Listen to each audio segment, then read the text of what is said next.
سلام، وقت عالی متعالی. از قدیم گفتن وقتی زمین صفر بشه گاوا به هم شاخ میزنن.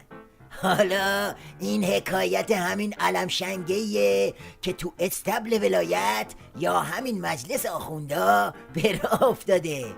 کار دیگه از فحش و داد و هوار گذشته و به تیزی و این حرفا کشیده. در ایام نهم دی امسال برخی رسانه‌ها از جمله صدا و سیما راه افراط پیمودند و بر طبل تفرقه کوبیدند و ماهیت نه دی را آنگونه که دوست داشتند معرفی کردند، در حالی که همه می‌دانند در نهم دی سال 88 مردم با قطع نظر از تخلفات دو طرف فتنه به دفاع از انقلاب و جمهوری اسلامی پرداختند. اگر بخواهیم روز نه دی را مظهر تفرقه میان ملت قرار دهیم، دیگر یوم الله نخواهد بود بلکه یوم الشیطان خواهد بود.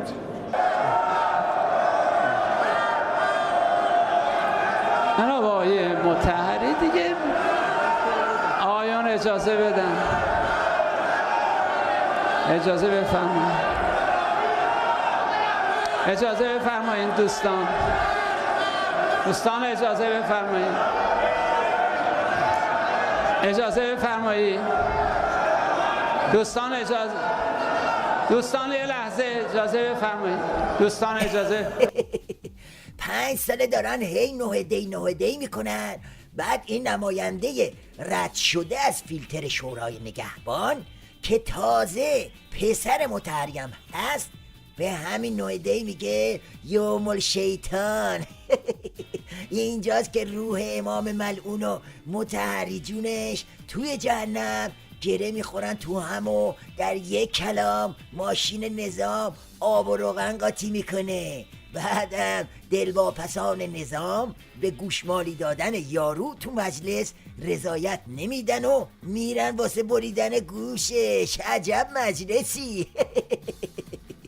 این که مطهری نهم دی را که اوج بصیرت ملت ایران است روز یوم الشیطان نامگذاری می کند مطلبی نیست که بتوان از آن به سهولت عبور کرد.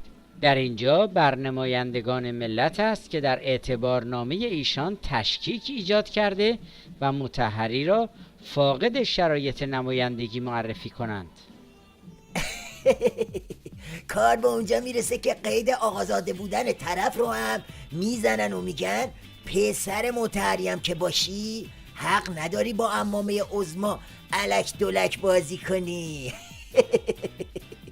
نکته آخر این که متاسفانه عده‌ای به بهانه حصر سران فتنه و در شرایطی که کشور و منطقه در اون قرار داره اراده کردند تا با مطالبه محاکمه و اعدام سران فتنه دیگری رو رقم بزنند و در این راه از تعرض به نهادهای رسمی و قانونی و اختیارات اونها ابایی ندارند.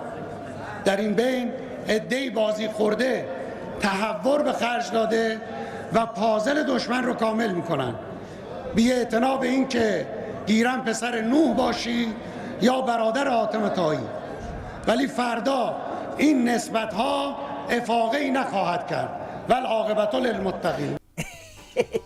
بعدم این قضیه همینجوری کش پیدا میکنه و میره تا مشت تو مشت شدن جماعت کوسه با دلواپسان نظام. یعنی معلوم میشه که آقا جون این داستان همینجوری یه دعوای کشکی نبوده. سر نخو که بگیری میرسی به همون شکاف که این روزا بالا تا پایین نظامو گرفته. غلام حسین کرباسچی. اتفاق دیروز در مجلس یک اتفاق غیر منتظره نبود.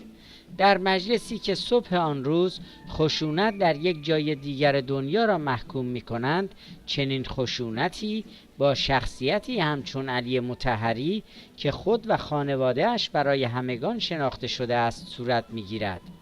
تکرار می کنم که این رفتارها نتیجه تلاش برخی چهره‌ها برای فراموش کردن حمایت‌هایشان از دولت سابق است. این وسط شیخ رسایی هم از راه میرسه و از اونجا که کشته مرده تیزی کشیه میره برای خط خطی کردن سر صورت شیخ فری.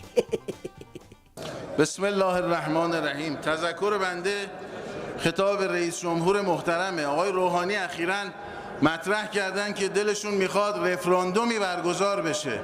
یک حقوقدان باید بدونه که اداره حکومت دل بخواهی نیست، برای هر کاری قانون پیش بینی شده. من با برگزاری رفراندوم موافقم. رفراندوم باید برگزار بشه. اما آقای روحانی، شما وعده دادید 100 روزه گزارش میدید، 6 ماه مشکلات مردم رو حل میکنید و زندگی مردم رو متحول میکنید. نشد. شما گفتید هم سانتریفیوژا باید بچرخه، هم چرخ کارخونه ها، که هیچ کدوم نچرخید. بیکاری بیشتر شد. نان را به یک باره 30% گرون کردید. در بعضی از مناطق 50%، در بعضی از مناطق 100% گرون شده، نظارت نمی‌کنید. نفت بالای $100 بود به دلیل ضعف عملکرد ژنرال های شما و اعتماد به کدخدا برای فشار به مردم نفت شده $40. رفراندوم برگزار کنید که آیا این تدابیر شما که باعث ناامیدی تو جامعه شده ادامه پیدا بکنه یا نه.